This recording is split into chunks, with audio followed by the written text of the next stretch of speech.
अस्सलाम वालेकुम dear parents, कैसे हैं आप। उम्मीद करती हूँ बिल्कुल खैरियत से होंगे। आज आपके बच्चे ने क्लास में स्वाद से शुरू होने वाली कहानी सुनी, नई तस्वीरें देखी, उनके नाम सीखे, स्वाद को लिखना और पढ़ना सीखा, स्टीम एक्टिविटीज़ की, क्लास वर्क भी किया है। अब बच्चा आ गया है घर, आपने उसकी डायरी चेक करनी है। उस डायरी पे जो भी अब बच्चे को होमवर्क मिला है उस होमवर्क को आपने अपनी निगरानी में मुकम्मल करवाना है।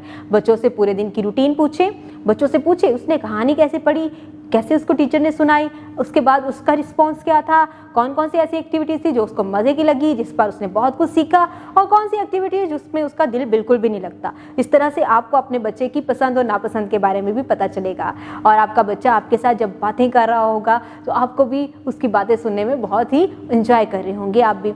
इसके साथ ही आपने क्या करना है कि घर में बहुत सी ऐसी चीज़ें हैं जिनके नाम स्वाद से शुरू होते हैं जो कि घर में मौजूद हैं। आपने बच्चों को बताना है कि ये नाम जो हैं स्वाद से शुरू होते हैं, इसे हम रोज़मर्रा इस्तेमाल करते हैं, हमारे बोलचाल में ये अल्फाज आते हैं, इन चीज़ों का इस्तेमाल करके हम अपनी ज़िंदगियों को आसान बना रहे हैं। तो इस तरह से बच्चा सीखेगा कि हरूफ़े तहजी का इस्तेमाल उसके बोलचाल में कैसे हो रहा है और वो रोज़मर्रा अपनी आंखों के सामने जो चीज़ें देख रहे हैं उनके नामों में कैसे हो रहा है। इस तरह बच्चा रियल लाइफ के साथ जुड़ा रहेगा और आप भी बहुत इंजॉय करेंगे। उम्मीद करती हूँ आपने आज की इस वीडियो से बहुत कुछ सीखा होगा। मज़ीद सीखने और जानने के लिए हमारे साथ रहिएगा। मिलते हैं अगली वीडियो में, तब तक के लिए खुदा हाफिज़।